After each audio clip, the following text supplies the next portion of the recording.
Would you rather own 100% of a little grape or 10 to 30% of a massive watermelon? Welcome to the Nine Doors Down Show, where we discuss anything and everything about commercial real estate and investing. Let's get it. Nine Doors Down. John Lopez. Nine Doors Down. Hi, this is Tony Rose. Nine Doors Down. Hi, this is Anthony Pimentel. Educating, capital raising, networking. Nine doors down. Nine doors down. This is called a show! What up, y'all? Welcome to another episode of the Nine Doors Down Show. Man, we're going to talk about a coastal elite play with this one, Anthony, and also we're going to talk about stuff maybe even outside of real estate. So this one's going to be exciting with this guest, dude. Yeah, I love it. This is like a different type of investment for sure. I've always wanted to get into it, but it was just not in my buy box at the time. But I'm excited to hear about it and how they got into it. Yeah, and this is another testimony of the powers of proximity and networking and being a part of Avestor. So shout out to our good friends at Avestor for making this connection happen, man. But for our listeners at home, welcome to today's episode. Today, we're going to dive into the world of high-impact real estate investing and entrepreneurial innovation. Our guest is on a very ambitious mission to build 100 ADU, aka accessory dwelling units, in 2025, transforming backyards into profitable multi-unit spaces. With a background in applied mathematics and electrical engineering, he combines data analysis with a sharp eye for property value, coaching over 1,000 e-commerce entrepreneurs as a head coach in the Titan Network Mastermind.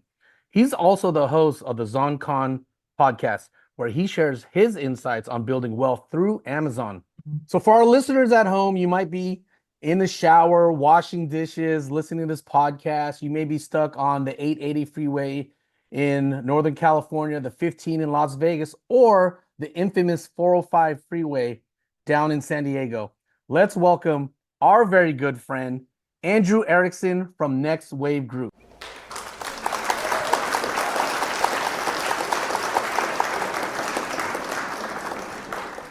Awesome. Excited to be here, guys. Thanks for having me. Can't wait to dive in.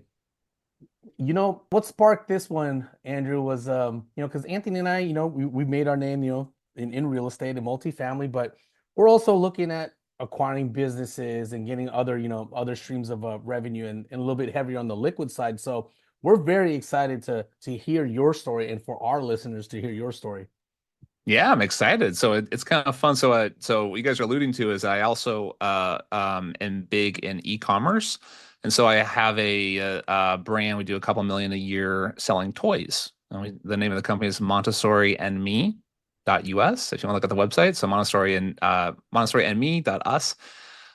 We specialize in toys and furniture for 2 to 5-year-olds. So that kind of that fun, the fun age. I find it the fun age, at least. I love it. Kids there. And then also on top of that, I help coach other entrepreneurs doing similar business models. So that's creating a brand and selling it mostly on Amazon. I help coach inside of the Titan Network. And so I do that a lot. And then also I got very, very excited about this new opportunity to build ADUs, accessory dwelling units, here in San Diego. And of course, all of California, you can do it, but there's a special little thing we're doing here in San Diego that I'm excited to talk about.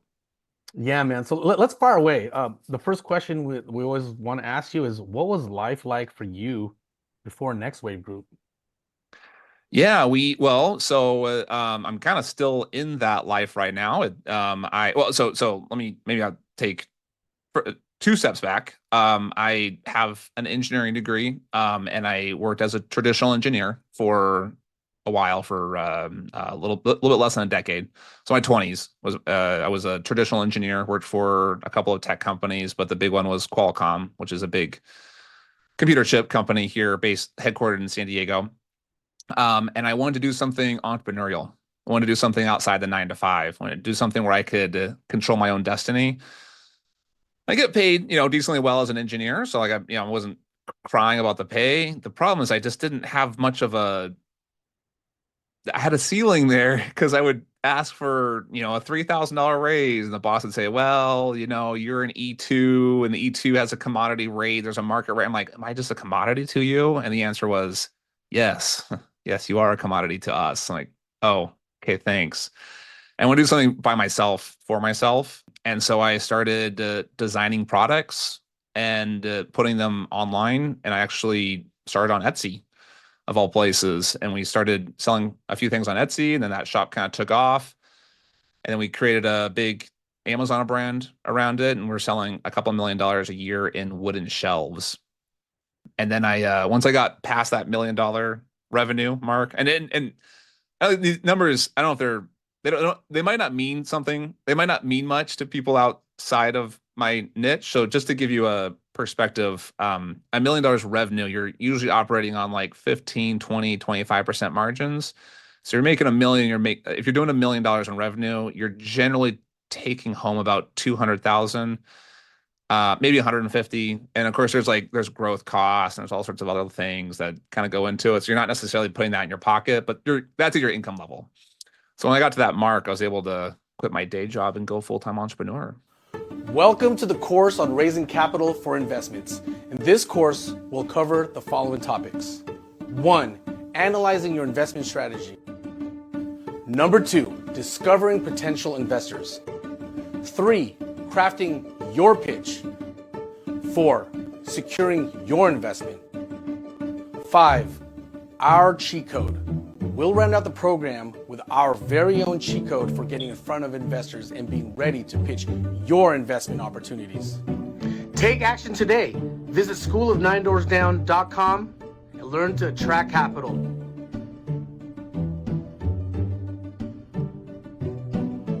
What is it with tech guys and starting businesses? Because I also came from the IT world. I'm more network infrastructure. I mean, like you're like, oh, I hit the ceiling. Then you want to go do something else, and it's kind of funny that I also had the same kind of issue where I was like, I want to do something different. I opened a restaurant. Then once I figured out restaurant was pretty tough, and we were successful in the restaurant, then we focused into real estate because I knew if I can open a restaurant and run it and be successful, real estate was easy. So it's pretty cool. Yeah, I don't know. That's a good question. So I thought getting an engineering degree would help me become an entrepreneur. Oh, okay. Because I always had this idea that Steve Jobs made a computer in his garage. So if I have a engineering degree, I would be able to also make a computer in my garage and be like Steve Jobs. And although ironically, ironically part of his story is he dropped out of college, right? So like it's quite the opposite. If you graduate, you don't really go down the entrepreneur path. You go down the kind of the 9-to-5 W-2 path, right? But I guess it did help in some ways, but otherwise it doesn't. It is definitely not a precursor to actually be an entrepreneur getting an engineering degree. In some ways, it kind of hinders it. I want to dive right into the e-commerce stuff. So, I'm sure you remember the days before the internet, right? Get out of school, you huddle up with your friends, maybe take a bus or walk over to the mall and just hang out there, right? But nowadays, it's only a certain few malls or even shopping plazas that even have cars parked in it. This might be a very obvious question to you, but maybe for some people that's out there who's maybe they might be stuck in the W-2, why is it still a blue ocean? Why is there a lot of opportunity in e-commerce, and why maybe even more so moving forward? Is it blue ocean? I don't know if it's blue ocean.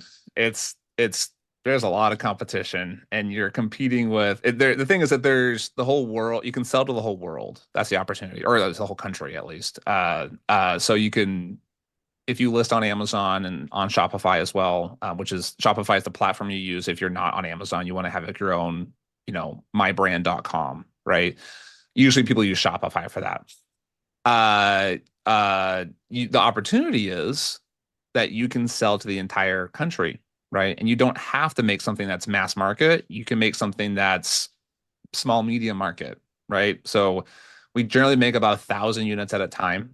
So we design products and then make about 1,000. Some of these products we sell 2 or 3 orders worth, and some of those we sell 10 or 15 orders worth. So And some are doing a couple hundred a month, and some are doing a couple thousand a month, right? So that's the opportunity, right? And like I always say, there's always room at the top. If you can do a good job, no matter how competitive something is, you can always do well because there's always room at the top. That being said, a little bit of red ocean. There is blood in the water a bit, and that is there's a lot of people doing it, particularly a lot of non-Americans doing it. So you're competing head to head with direct from factory Chinese sellers. It's going to be very difficult. So there's a lot of things we do to get around that to set ourselves aside, but it's also a little bit of red ocean too in that industry. Yeah, I mean, I think exactly what you just mentioned, the competition, because I know there's a lot of Amazon FBA stores, like a lot of them are, I mean, they're selling it. Like basically you can invest with a company, they'll do everything for you. They'll pick the products for you. In your case, it seems like are you designing these products and then you order a specific amount, get inventory, then resell it? Or are you just kind of like the middleman where it gets shipped directly to them? We own the brand, we Okay. own the trademark, we own the designs. So about half the stuff we do now is patented. So we get design patents on things. And here's a little secret. Design patents are very easy to get. 92% of all patents applied for in the US are granted. Costs about $2,000. So it's of note, but it's not extremely expensive, not prohibitive. But you don't want to just like design patent everything. So you want to just have 20 design patents that are worthless because that's, 20, $30,000 worth of design patents. But we design these things. We find a factory to prototype it with, and then we pay for the inventory. So we have to pay for that order. We own the inventory, we own the trademark, we own the design. We then send it to Amazon, and that's where the FBA comes from, fulfilled by Amazon. Amazon's the one that ships it out for us. So what I like about your model, Andrew, is you're selling your own products. So a little background on myself. So I come from cell phone industry and cell phone accessories. So I used to be a distributor. I used to be a sales director for a distributor in Southern California. And one of the biggest problems that we always had was the MAP pricing, the minimum advertised price that's on e-commerce. One seller, whether they're wholesaling a product, will drop their pants just a little bit. The next seller is dropping even more. Next thing you know, the pants are down to your ankles. Would you say that it's much better in your realm to actually produce the goods and manufacture it, have the patent in, and then sell it online versus maybe arbitraging a play where you're wholesaling a product to end users? Well, there's pros and cons to every business model, right? So it's harder, it takes longer to design your own stuff and to own that stuff, and it's more expensive too because we're actually owning the inventory, and we actually, we'll write a $20,000 check. And we write checks like that every week, basically, for inventory. Not every week, but almost every week. And so it's expensive to own the inventory. But then we have that protection. We have that moat around us, and no one else can sell on our listing. And again, we own that stuff. However, that competitiveness, so for people who don't know, you can have multiple people sell the same product on Amazon, and it's all the same listing, right? And so that's where that's where you can, like, people drop their price. The thing though is that if you're a comparable and you're on the search results, if you search for black baseball caps, there's a lot of them. So even if that one's your own special design, there's 5 others that do essentially the same thing that are from different suppliers that you have to compete with. So you're always going to have price suppression on these things. It's just the patent and the brand gives you a little bit of that carve out, a little bit of that little something. You can have, it's if there's 5 McDonald's on the street, it's hard to add a 6th McDonald's, right? But you can add a Burger King, and Burger King can survive on the street. You still got to compete with McDonald's, but at least you're Burger King and you set yourself apart.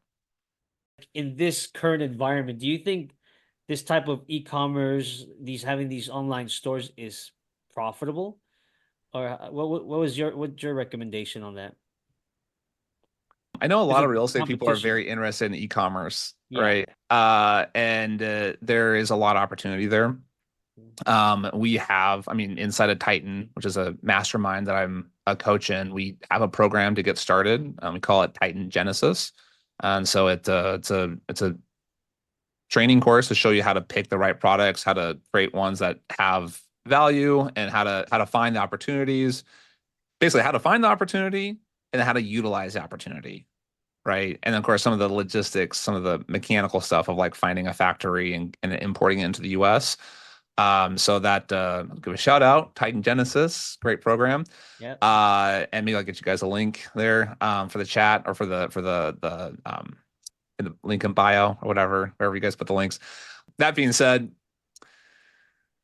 it's a bit tricky. I mean, we're profitable. I mean, we have a, we've grown to about $2 million a year and have a fairly healthy profit margin. But we've been doing it a long time, and it's harder than it was 10 years ago. 10 years ago was, Yeah. or well, 8 years ago was kind of like the heyday, the golden days of doing it. Still opportunities today, but not as much as there were 8 years ago. Yeah, for sure. I mean, I think I looked in. I mean, I looked into this because I'm always looking to, that next big thing. Even design. I used to design stuff myself, Yeah. and then get it. Send it over. I used to be in Alibaba.com all the time looking for Yeah. suppliers.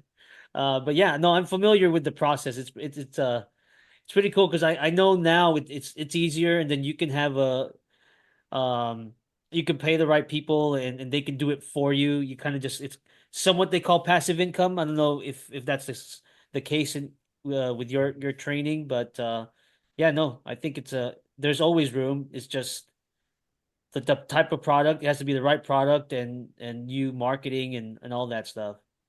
I don't know anybody who just plops down money like in a syndicate deal or some type Yeah. of like investor deal and gets unless, I guess, if they're loaning, if they're like actually making a loan to a company and using inventory as collateral or something, that they might make money on that. But I don't really know anybody in the industry who like can just have passive income and own the product and own the company. I know there's a lot of people who claim that, Yeah, a lot of there's companies that claim that you can do that, but I don't really know of anybody who does do that, honestly. okay, awesome, man. Let's dive into what I call the West Coast elite play.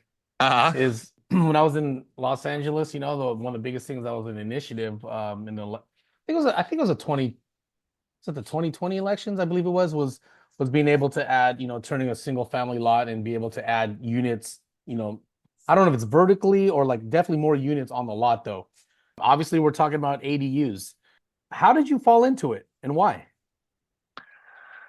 I love real estate.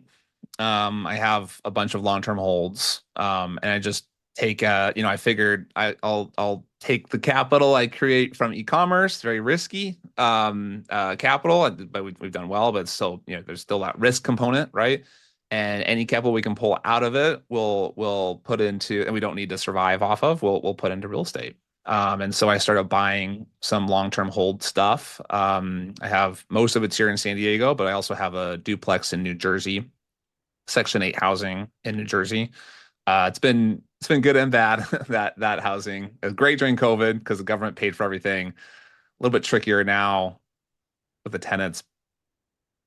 There's some issues with them, but It's got some geographical political challenges out there. Yeah. Well, it's mostly the tenant. No tenant, okay. You cannot get rid of a tenant in New Jersey. It just doesn't exist. You can't do it. You can't, even if they don't pay rent, you just can't get rid of them. So it's kind of like California sometimes. Yeah. So yeah. But that being said, love real estate. And I thought, oh, how can I marry my superpower? How can I marry my superpower of buying cheap shit in China and, design something, buy cheap manufactured stuff in China and then bring it to the US? That's one of my superpowers. How can I marry that with real estate? It's difficult. I'm like, I can't like manufacture land. I don't know if I want to get into like the wholesale business of like selling it, like wholesaling shower fixtures or vanities or something like that. Didn't seem like that was the kind of play. I thought, can I just make a house in China and then bring it here to the US And I went down that path quite a bit, and I talked to a bunch of factories. We had a whole bunch of stuff. It's basically these little houses that fold up and go into shipping containers. It's a home that goes into a container, not a home made of a container, right? The home made of a container really doesn't make sense because the shipping containers are big, chunky pieces of metal used to ship stuff across the ocean. It's just not designed to be a house, right? And so, yeah, you can convert them. There's a bunch of things you can do, but this is putting a home inside of a container. And so I priced it all out. We got the whole business model kind of figured out. There's two issues I hit on. The biggest one was that we'd have to get California zoning figured out, which we did. I did figure out. I found a company that would do it. That I'd just pay a guy to fly out to China. Guy from California, pay him a per diem to fly out to California and to inspect the units. Now, if I did that, I figured out I need to make about 20 of these at a time to make this make sense. Well, building 20 houses at a time, so I do basically fly them out, do the inspect the framing, send them back home. A month later, send them out, inspect the electrical and plumbing, and then send them back home, so on and so on. The problem, which it would, I think there's still a play there. The problem is that we would have to be at a scale where we'd have to build like $1.5 million worth of product before we could we have to make 20 or 30s at a time. You need $1 million, $2 million to do that. And at the time, it was very difficult for me. It didn't really make sense for me to do it at that time. Right. And then that's how I got into the space of ADUs. I'm like, oh my God, this ADU thing is so cool, so amazing. Can I get this? Can I put a little ADU inside of a Chinese made ADU inside of a box and ship it over here? And the answer was, it's very difficult to. Maybe you can. So listeners, if you want to, maybe there's some opportunity there. Go for it. See if you can figure out how to get that thing from China. I don't know if a 60% tariff that Trump's supposed to put on these things is going to probably ruin that business model, but there's probably some opportunity there. And I thought, well, man, the ADUs are super cool. Why don't we just stick build them instead of trying to stick a house from China in a box and ship it over here? And so that's what we started doing. Started stick building them. Yeah, I actually had the same idea or thought back several years ago, but my thinking is, how does that work for like the city, like for the planning department? Like you build the foundation, I'm assuming they still have to inspect the foldable house once you put it onto the foundation. And is that something that you'd hire those inspectors? Okay. And you'd pay for those inspectors to go to China. Use the same rules as modular homes. So mobile homes, modular homes, that you use the same rules. So there's a California rule. I'll tell you, it's very difficult. That was the thing that kind of ruined the business model. But the answer that's kind of a non-answer is you use the same legal structure as a modular home. Yeah. It's a mobile home. Right. And which is a California regulated thing rather than a city regulated thing. And so you'd have California inspectors and you ship those people. You ship the humans to China to do it. Oh, wow. Okay. There's that overhead too. I mean, I think it'll be very tough, like you mentioned, because it's like you have to buy X amount of inventory, to get get best pricing for sure. And in business is like in my restaurant business, like you don't want money sitting on the shelves. So we want to get those out as quickly as possible. It's a great thought though. I mean, you're being creative and figuring out different ways to be more efficient and cost effective on building these ADUs. Yeah. And the thing is that the margins there, you don't need to you don't need to save $20,000 doing it in China because the margins there, you can just do it here, build it here, and you'd be further ahead than trying to do that whole business model in China. Are you primarily buying in Southern California, or are you doing the ADU play anywhere? Exclusively the city of San Diego. Perfect. We do not do anything outside of the city of San Diego, including like La Mesa. For anybody, La Mesa is just a neighborhood in San Diego. It's a city. It's technically a city. Legally, it's a city. It's a neighborhood too. I live really close to it. I live in the city of San Diego, but really relatively close to La Mesa. And La Mesa hates ADUs. So you really the play is very difficult to do in La Mesa. If you're a solo kind of home owner and you want to build a little ADU actually for your mother-in-law, then it's pretty doable. But if you're trying to build anything at scale, it's pretty useless. Pretty difficult. It's effectively you effectively can't do it. But the city of San Diego is all into it, super into it, and so we're buying up single family homes now, and then building at least 4 units, and we have one project right now. We're building 12 units. Okay, because you're not the first person that I've heard of in San Diego focusing on ADUs. Probably in the last 6 months, I've talked to so many people. What is it about San Diego that makes it a viable environment to do this, to run this play? The mayor. The mayor. mayor's number one thing right now is to build housing in San Diego. We've effectively have had no housing built in San Diego for decades. We've had sprawl. We've had sprawl into La Mesa and sprawl into up north and further east, but the city of San Diego, not much.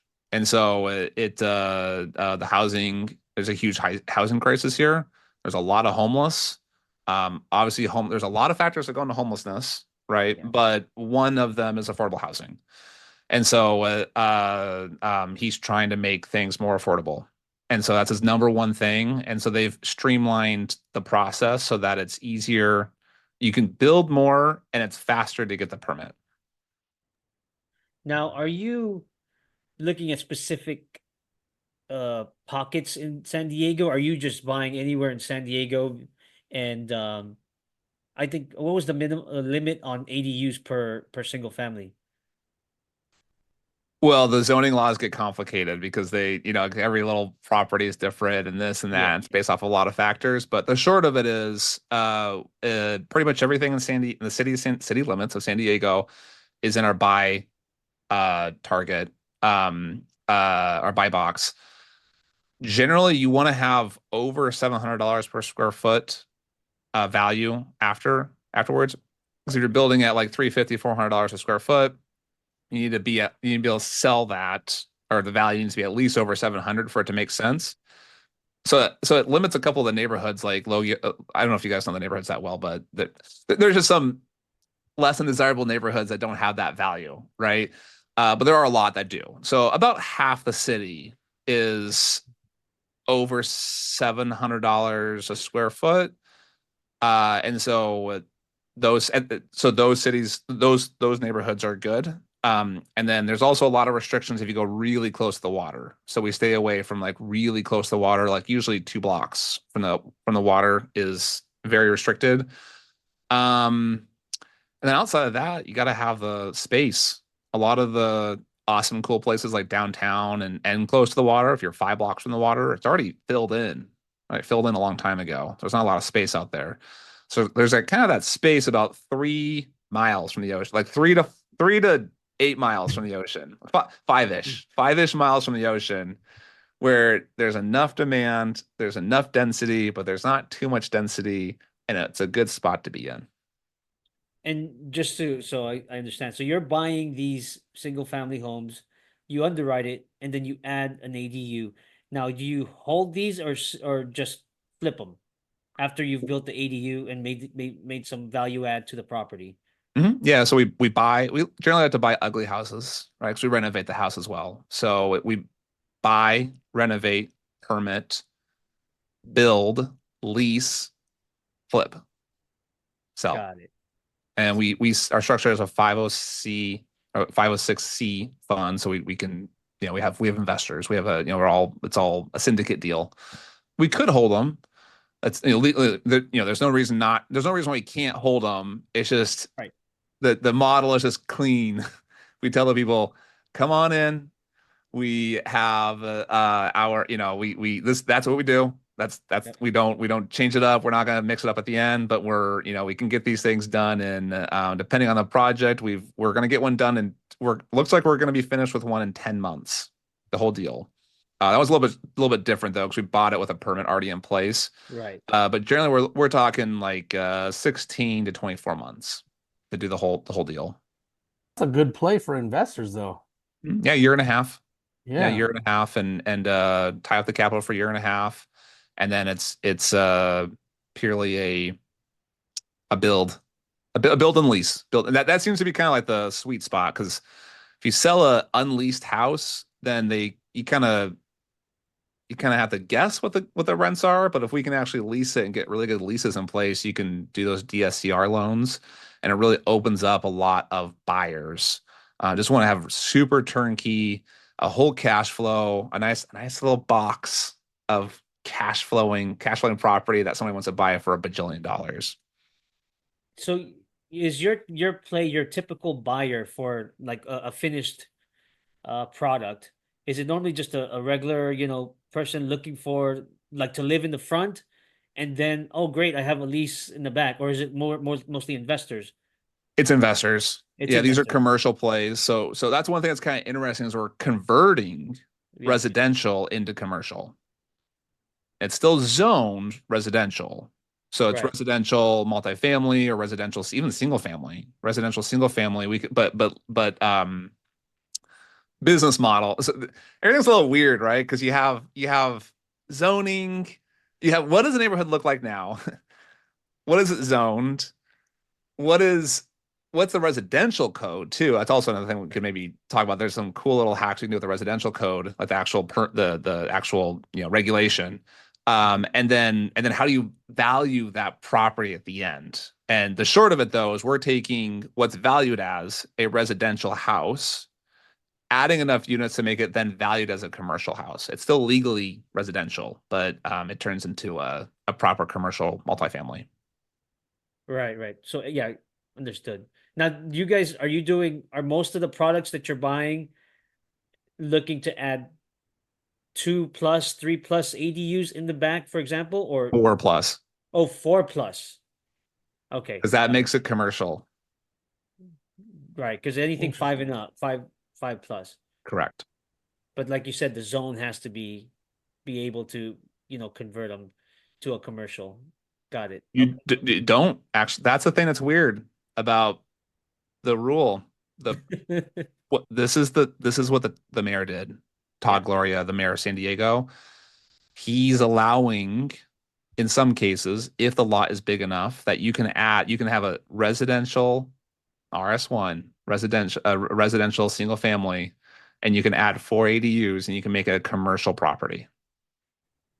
Got it. Oh, I mean, this is fascinating, man. You It's just got to tricky know. though. It has to be Yeah. really special circumstance to do that, but they Right. exist. Actually, Generally, we're doing residential RMs on residential actually, multifamily. it's funny. It's my daughter, one of her teammates' dads worked at. I think he's an attorney for one of the cities. Don't remember, for the planning department. And I think there was a proposal. He was sitting, in the room with these guys. There was a proposal for ADUs that to up the amount to 2 to 4, like you just stated. Right now I think in where we are is I think it's just one, but there was that You know what the limit meeting is? You know what the proposal. limit is in San Diego? What is it? No limit, unlimited. Oh wow. Is- So I gotta ask this question then with that. So you're gonna have single family lots and and if it's going unlimited, I'm assuming it's gonna go vertical. Or what have you guys seen as far as pushback as far as neighbors when you're going into these neighborhoods? And because I'm sure there's some people that's they've been out there for 20, 30 years and what is this? There's like a new apartment right next door to me. And like what have you faced? Yeah, yeah, they hate it. Yeah, real estate developers, kind of cliche, have bad raps in neighborhoods, right? But these are rich, entrenched people who have bought that house 30 years ago, and they are millionaires, and they are complaining that they live in the city of San Diego, the city. They don't live in Alpine, which is the rural area out here. They don't live in whatever, the rural Idaho, right? They live in the city of San Diego, and they live 10-minute drive from downtown, and they live with buses and trolleys everywhere, and they get mad that there are apartments being built in their neighborhood. Absolutely, that happens. But I'm sure the property value is also increasing as well. So my neighbor, my current neighbor, great guy, right? He's a principal at a local school here. He told me he's like, I hate hated the ADU thing. I was against it. I'm a community, because he's a principal. So he's like part of the community. He's like, I organize community protests with my people, my neighbors and my people, at least whatever, I'm in the community. I'm in the community, my community people. We organize protests, we march. I went to the city like 4 different times. I was quoted in the newspaper as saying like, I hate ADUs. They still brought it into my neighborhood. I was still mad about it. And then as soon as it passed, I said, F it. If you can't stop them, if you can't fight them, then join them. If you can't beat them, join them. And he built 5 units in the back of his house. And So I'm sure Keep it he's all happy out. he What the did. hell? the good dude probably made $1 million doing that, you know? So he probably made more money doing that than he did as Yeah, than as his an day job. educator. Probably less stress because you don't have to deal with all these kids. I mean, that gets stressful with Yeah. kids and the parents. I know I'm kind of being a little silly with my answer here, but really, yes, a lot of people complain about it. Like everyone complains about everything. But the thing is, we have a housing crisis. We have so many Yes. homeless people. We have so many people who can't live here. We have so many people who are hardworking, regular people who have, many of them have degrees. You don't have to have a degree, vocational, tradespeople, hardworking people who cannot live in San Diego. People who cannot afford $4,000 a month for a 1-bedroom, 2-bedroom apartment here in San Diego. People who have 3 kids. How could you possibly live here and making $100,000 and have 3 kids? You can't do it because it's too expensive. And that's the thing that we're doing here is we're building affordable housing for people to live in. We don't put a lot of parking in there because we're not building housing for cars. We're building housing for people. And so, yeah, there are a lot of people who want to keep the neighborhoods into these half-acre lots, and everyone has their $3 million property, and they live 10 minutes from downtown. But the city, we've all kind of decided democratically, the mayor is reelected too, just this last week, that I was going to ask that. that we need this housing. And so there are people complain about it, but this is what we're doing. No, I love it, dude. I'm excited. I actually just hear you talk about it, like, man, it's actually a really great play, and that's the power of real estate, right? Like, you can make money in so many different ways that it's awesome, and what you're doing is really unique, and I think it's great. And what I was gonna ask is, do you guys strategize on specific mix of ADUs, like whether it's a 1-bedroom, 2-bedroom, like if you're gonna do 4 in one lot, is there a certain mix that you guys typically like, or? Well, and so here's one of the things though. When I say affordable housing, it's actually true. We're legally required to make about half of our housing. So the equation gets a little complicated, but like just the short of it is half of it has to be affordable. There's some rules, caveats on that, but half of it has to be affordable. Affordable mean when you say affordable, a lot of people think like Section 8, like really cheap, shitty housing. It's not that. It's workforce housing, pretty much. You know what it is? It's not luxury housing. You should call it that. Right. People who rent these houses have to make it have to be in the 80th percentile of income, meaning the limit's like $120,000. You have to make $120,000 or less to live in affordable housing. It's not like, they're not 20,000, 120,000. So this is housing. What's that? That's 120,000. Regular workforce don't make. It's crazy. Well, that's a family, so that would be family. Okay. Potentially 2 people. But yeah, that's the thing, is that you're building housing for those people, for the people who are just the regular people. Regular people. It's not the bottom 10%. It's not the top 10%. It's the regular middle, awesome everyday people, the middle class people. It's housing for those people. What is your typical rent that when you guys underwrite? What is your typical rent for ADU?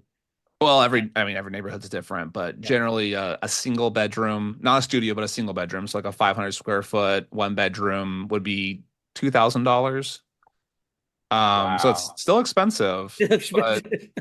yeah, if That's we're there's affordable that's the in San cheapest Diego, That's I the guess. market in San rate. Diego. That's San Yeah. Diego for you. And then the more expensive neighborhoods, it gets up to 2,600 a month for a one bedroom apartment. Wow. So you could add like four, maybe more ADUs, and you're living, your cash flow is a totally different story than someone who bought their home like 20 years ago. That makes perfect sense. Because I remember I used to always wonder about that. Like I understand the ADU play, I've seen it in LA and in the Bay Area, but now I understand why San Diego, there's a strong emphasis in San Diego because you have the support from local politicians for it, and it's needed. And I don't think population in San Diego is going to decline anytime soon, man. Yeah. And it's kind of interesting too. I was looking at the demographics, and San Diego has not had a population decline, but it's not had a major growth. So it's not a major population growth area like some redder cities and states have had. Texas. Well, California has there was barely any developments going on, right? In the yeah, last yeah. 10, 15 years. But it's kind of interesting because we haven't had a decline here in San Diego. Uh so that's maybe saying, I don't know if that's saying something, at least compared to California, right? But one thing that's kind of interesting is that the incomes have gone up dramatically. And I think it's a combination of a few factors. I think the big thing here is there's a bit of a swap. People who couldn't afford the beach moved out in the last 5 years, kind of during the COVID work from home time. A lot of people who couldn't afford the beach moved out, and people who could afford the beach moved in. So I had some friends that weren't able to afford San Diego and they moved to cheaper areas, right? But I also had some friends who were in the Bay Area and they are making big Bay Area dollars and they moved to San Diego and they're like, "What? Oh my God, it's only $2,500 a month that for a one bedroom apartment? That's crazy. That's two-thirds the price of what I'm paying in the Bay Area." And so we've had a kind of a, even though it's not really a population increase, it's kind of a income increase, I guess, or the demand. It's still higher demand, although not more human bodies here. That makes sense. What you said, it's all about perspective. When me and my wife we started looking for homes in Las Vegas, I, for one, growing up in my 20s and 30s, I never experienced Vegas outside the strip. So once I started going in the neighborhoods, I'm like, holy smokes, this is a lot cheaper than property taxes are a lot cheaper. But you talk to the locals who've grown up there for years, they're upset at us because we're bringing the California dollars into Las Vegas, but at the same time, their property values are increasing. So you're not going to please everyone. Let me tell you what it's like to live somewhere that's not high growth. I grew up in New Mexico. We weren't rural per se, but we're right where the suburbs meet the rural area. So I had next door neighbors. I lived on a cul-de-sac, but my backyard was 25 acres of ag land. I had chili and cabbage grown out there, right? So it's on that edge where basically town ends. We weren't even in the city. We're unincorporated, right? So we're in the county. The house that my dad bought a house for $100,000, and that's a house I came home to from the hospital when I was born 36 years ago. The came to that house, $100,000. Okay. He lived in that house for 33 years. Just sold it 2 years ago. He actually during the kind of the crazy whatever 2022 whatever 21 bump thing, right? And he sold it for $200,000. It's 100 and 200. He made $100,000 over 3.5 decades. He made that, right? Guess what? That neighborhood did not gentrify, did not grow. If you go to that neighborhood and you look at it, the neighborhood that I grew up in had a bunch of little kids running around. I had a bunch of friends. My next door neighbor was my best man at my wedding, right? So like we were all good friends, lots of little kids running around and stuff because it was a new neighborhood. But then now you go back, everyone's 80 years old because they bought that house when they were 40 35, 30, whatever, I guess the math didn't add up, but whatever. 30 years ago, they were 40 and now they're 70. They're old and it's just old and decrepit and there's no growth there. There's no change. Everything's static. That's static though. All the kids grew up and moved away and everyone's just kind of, and nothing against old people, but like, I'm just saying it's an old non-growth static place. And people who bought there only made $100,000 over 3 decades. The number one wealth builder for you is your income is number one, followed for Americans. Number one wealth builder is your income, followed by your personal home. And those people did not have much wealth increase in that time. That's what it feels like to live in a non-growth area. Now compare that to somebody who bought in California 35 years ago. Yeah, that's a great point. I mean, California, you can make that 100,000 in 1 year on Yeah. equity. Vegas too. I mean, Vegas also, I mean, Vegas it's too. medium high growth area as well. The last few years, yeah. But actually, I was gonna ask this question before we move on. But as far as with the ADUs, are you taking debt on building the ADUs, or is it just investor money capital to go straight into the build? Yeah, so it's about 2/3 debt. And so we just have construction loans. And it's either a bridge loan or construction loan or hard money loan, whatever. There's different products for different things, different phases of the project. But we're borrowing at roughly 9% to 12%, depending on what phase of the project we're in. And then about 2/3 of that is so 2/3 of the money we use is debt, and about 1/3 is equity. And then for the investors, we raise each person who comes in. It's a syndicate of that one deal, that one address, right? We actually legally we're structured as it's might get a little technical, but we're structured as a fund of funds, which is the Avestor thing, right? And then we have each deal inside there. I know you guys already know this. I'm just telling the people who are listening. Each deal is structured as its own little LLC, but you can be accepted into the big fund of funds. And so you get legally, we have to kind of classify, everyone has to be accredited, and we have this whole legal structure set up, have to register with the SEC and all that kind of fun stuff. Not so fun stuff, but keeps everything legal and kosher. And then so people come in as equity investors, and then we use an equity waterfall. And so we like to, it seems like such a beautiful model. I love the idea. I don't know. I get really excited about spreadsheets and stuff. I know I'm like a super nerd on it. I'm Like just this, saying, yeah, this equity waterfall structure, which I'm assuming probably half the people who are listening probably know what that is, and it's Mickey Mouse to them. But for those who don't, No, definitely explain it. We understand it, but a lot of okay. people do not understand waterfalls. So it is a little tricky to wrap your mind around. I've been trying to think of a good analogy to make it easier to understand. And here's an analogy I came up with. You guys tell me what you think of this one. So imagine we're restaurant business, right, Anthony? Imagine we're all coming together to build a restaurant and to cook a giant, beautiful, amazing meal. And we're trying to cook as much food as possible. So we need somebody to come in and help us buy the ingredients and get all the buy everything for us. But you're going to have the chefs who are going to come in and cook all the food. Okay. In this scenario, the people who put money in are both the banks, the debt people, and the equity investors, the limited partners, right? And then the chefs are the managers, or the GPs, the general managers. And what we need to do is pull all this money up, and we're going to cook a huge giant buffet of food. Okay, so our goal, we have this track record of being amazing chefs. We've been doing it for years, and we're great at it. We're going to make this giant buffet full of food. Okay. Now, given we have this giant buffet of food, which is a finished housing project, we now have to give everyone permission. Now everyone has to decide how they're going to eat this food. So the bank, the debt people come in, and they're given a doggy bag, and they pack their doggy bag and they leave. Okay, so they're done. They're paid. They're gone. Okay, now the equity investors and the chefs get to split the remaining portion. So now what we do is we give the investors a small dinner plate, and they get to go and fill their plate first. We call that a preferred return.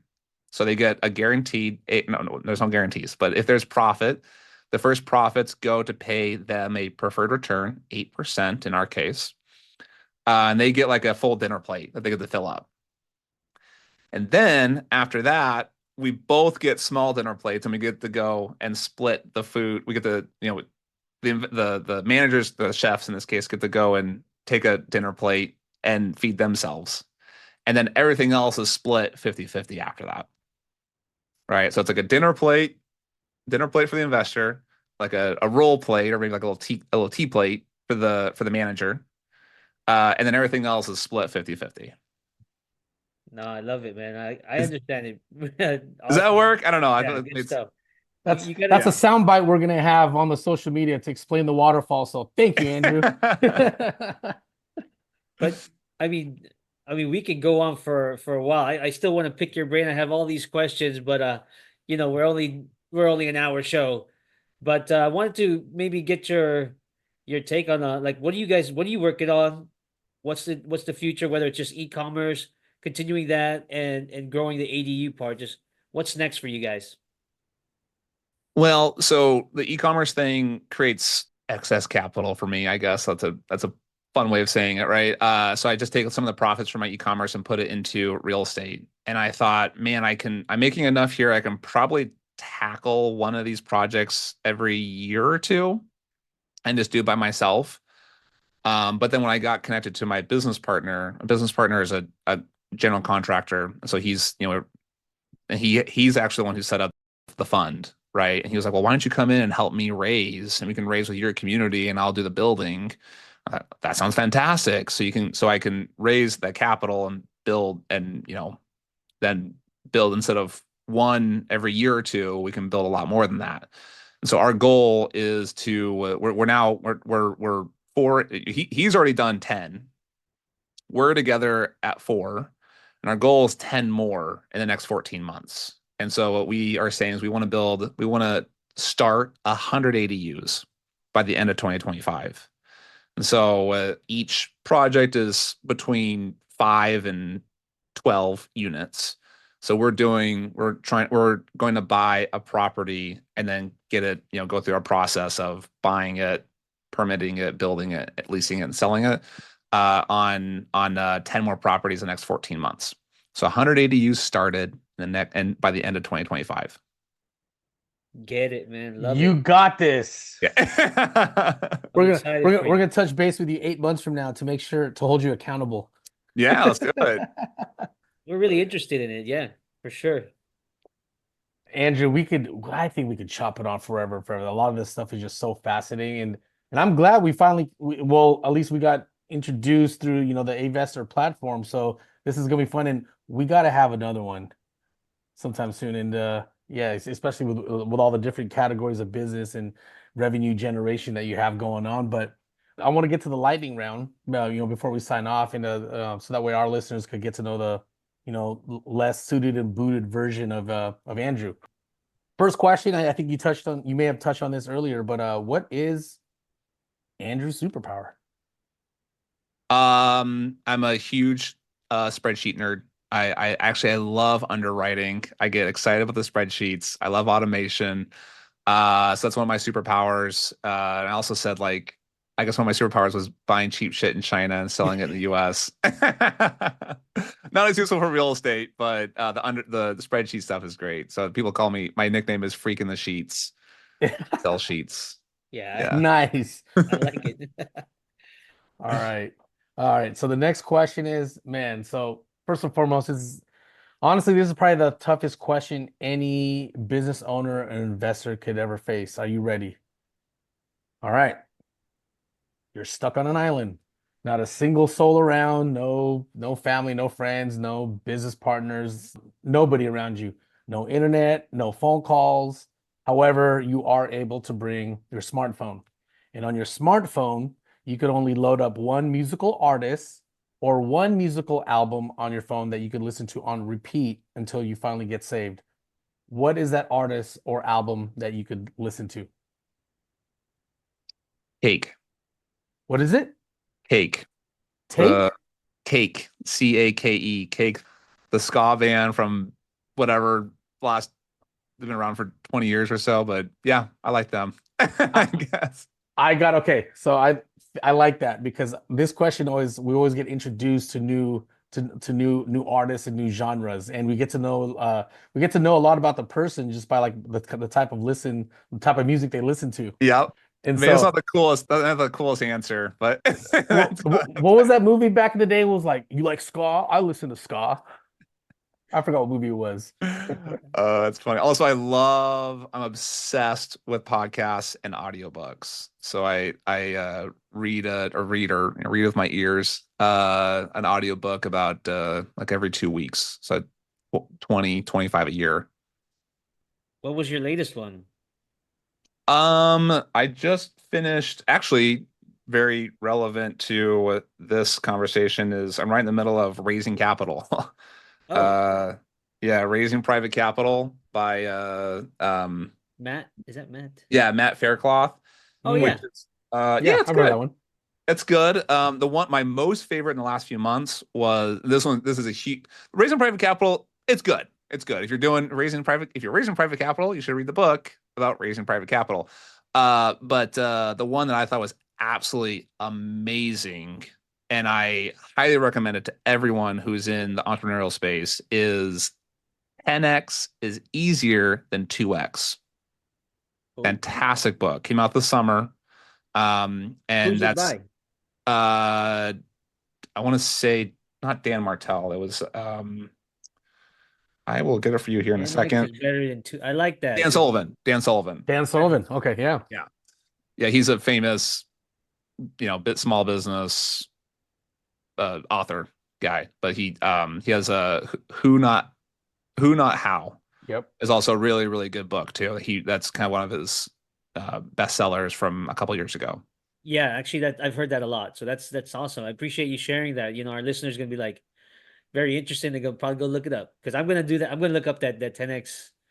It's great. It's really good. Awesome. So my question is, are you a tropical person or a mountainous person? And if so, where's your bucket list? Where would you want to go? I used to live in Colorado. I love the mountains. I chose San Diego because I guess I'm more of a tropical person than mountain, but I love them both, so it's hard for me to choose. But I did choose. I chose San Diego over Colorado, so I guess I'll say tropical. And then one thing we didn't get into it, but one of the reasons I wanted to become entrepreneur is to travel more. And the year after I quit my day job, my engineering day job, a year after that, we set up the business. We were structured, we're kind of making enough income that it was supporting us, whatever. My wife and I took a sabbatical year. We spent a year traveling the world. We went to 32 countries in 12 months. And that was the year before COVID too, which was really nice. Perfect. That's Man. awesome. What was your favorite one? Do you know like any specific country or? Love Thailand, Bali, Taiwan actually was fantastic. My biggest surprise was Taiwan. And then we spent Croatia. We spent a week on a yacht in Croatia. So it wasn't really Croatia that was the awesome part. It was the yacht that was the awesome part. So we lived in the Adrian Sea, I guess, whatever, on this shared yacht week. If you guys want to look up, it's like a party thing. But yeah, those are my favorite. Love it, man. Good stuff. Andrew, I just want to say thank you for taking the time to shed some light on your ADU and e-commerce, and I think our listeners are gonna have a lot of value just by listening to this episode and your story. So we got to get you on another time, man. And just thank you again. How can investors learn about your investment opportunities? Website, email, phone number, social media handles. Please share. Yeah, thanks for asking. So LinkedIn is great. So Andrew Erickson on LinkedIn. Also my email is andrew@thenextwave.com. So it has to have the in there, thenextwavegroup.com.